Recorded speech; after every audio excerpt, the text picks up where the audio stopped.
In this video, I'm going to show you how to improve the strength, mobility and functionality of your feet. But firstly, let's have a look at why the feet are so important for the human body. The human foot is an incredible piece of engineering. It comprises of 26 bones, 33 joints, 3 arches, whilst also being an incredibly neurologically dense area of the body.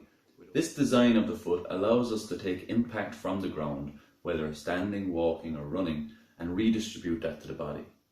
The sensory feedback that the brain receives from the feet are incredibly important for the brain to deliver outputs to the other joints of the body. The more functionality we have in our feet, the better we move. Here's a few things to understand regarding the shape of the foot. The widest part of the human foot should be the toes. If you look at most babies and newborns, that is the widest part of the foot. But as we wear narrow footwear as we grow old, a lot of us tend to get narrow with our feet in the front, particularly the big toe moving in towards the others, which can lead to a bunion formation. This is why being barefoot as much as possible, allowing for the spreading of the toes, is very, very good for our balance. So, if we were to put it this way, if you want to do a handstand, would you do it like so, or would you do it like so? So we want the feet to match this hand because we have far more surface area to control the rest of the body. Next up is the arch. Many people have a high arch or a flat arch, and neither is necessarily right or wrong, but what we want is we want a functional arch. We want an arch that can move and absorb as we're landing the ground, as we're jumping, running, walking and so on. We want a supple arch. So whether its natural position is flat or high isn't a major issue, provided it's not stiff in whatever position it is in. If you find you can't get height in your arch, a lot of the time that has to do with the hip not able to generate torque. Creating that rotation at the hip will allow that foot to drop up like that. The next thing we must consider is the heel. Much of our footwear has a raised heel in relation to the forefoot. The problem with this is it opens up the ankle joint and shortens the calf. And as we're repeating step after step after step, we get reduced ability of this joint in here to close. If that joint can't close in the walking or running cycle, it won't allow the foot to get further behind the hip to allow for extension at the hip and activity from the glutes, which, as we know, our glutes are our main source of power.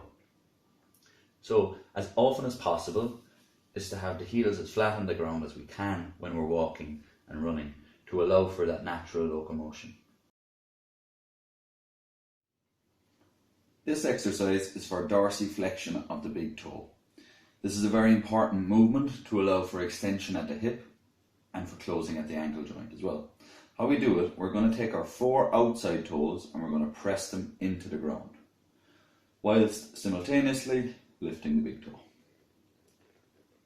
If you struggle with the movement at first, just stick with it and be patient, and you will start to develop the motor control slowly but surely.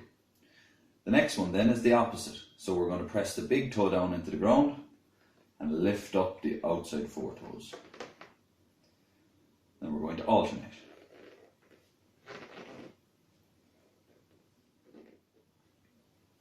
To add resistance, put a TheraBand between the 2 toes as we press our outside 4 in and lift the big toe, and then press it down as we lift the outside 4.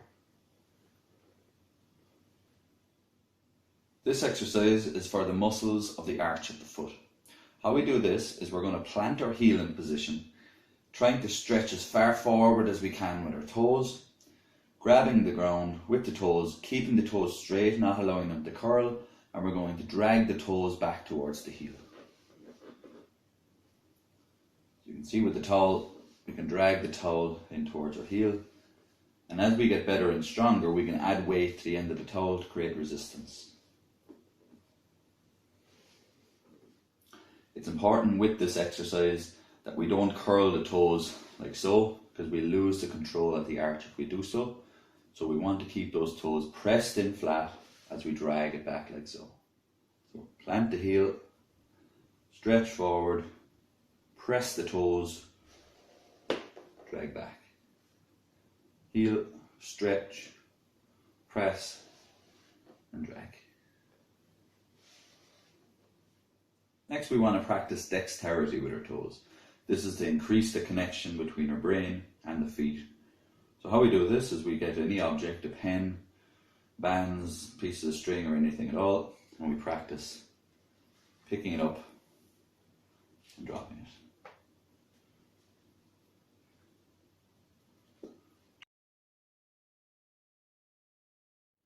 Now we're going to use a ball to help increase the mobility of our foot. How we're going to do this is we're going to stand on the ball, applying pressure, and very, very slowly rolling it up and down the feet.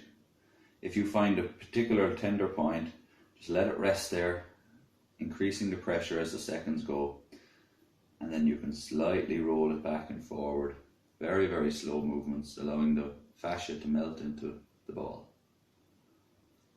You can start to use your toes in these positions to bring movement into the metatarsals, creating that space between the joints. And again, rolling back and forth. Spending a couple of minutes per foot. And the ideal time for exercises like these, or similar to foam rolling, is after the body's been warmed up, either through a hot bath or a hot shower. The next step to increasing mobility in our feet is a bit of self-massage. So to understand a few little structures here, coming up from our toes we have our metatarsals. And we can use these metatarsals to mobilize them either by spreading them out or by getting them to alternate forwards and back like so. So how do you do this? Getting the finger pads together into the sole of the foot and press up. Then with this area of the hand, we're going to grab here and we can either peel down that way or pull up. So, getting into all of that fascia here. Be patient with it, nice and slow, and helping that to spread out. For the next movement, we're going to create a shear movement. So grabbing onto a set and getting the foot going like so.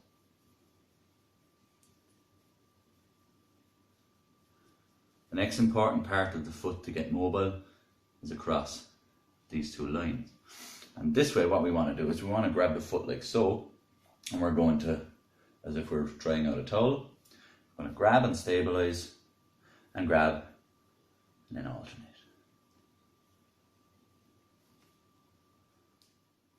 Moving up into the ankle, it's important to have good mobility at the ankle as well, and we can do this in many ways, either through circling,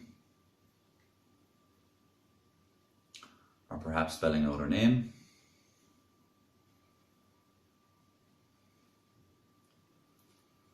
For all of you Tims and Bobs out there, maybe add in your second name because that might be a bit short. We can also manipulate each toe individually by grabbing hold of it, and pulling it up, pulling it down, pulling it every different direction, and finding the knuckle of the toes and pinching on it, and doing small circular motions top and bottom, and small circular motions on the side. The only difference here being the big toe, as that's a saddle joint. What we can do is we can create a distraction by pulling the toe out from the body and then doing slight rotation, both left and right.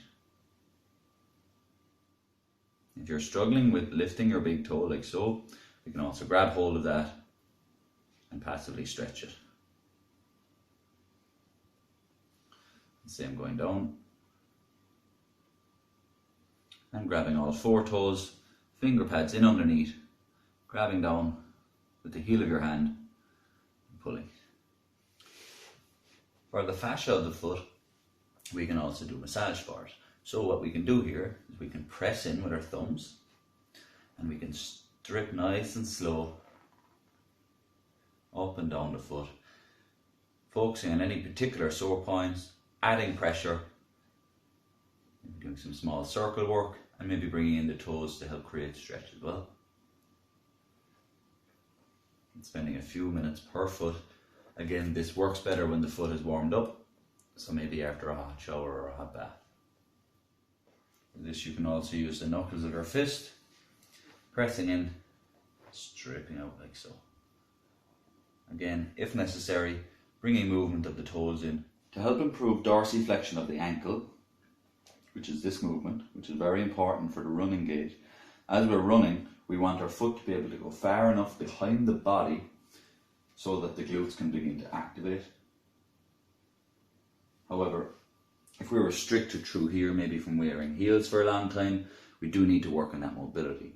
So how we do this is by spending time with it closed. So anything that requires a joint to be closed, and the more time we spend there, the better it gets at it. So we can do squats, you can stand on the edge of a step and drop your heel.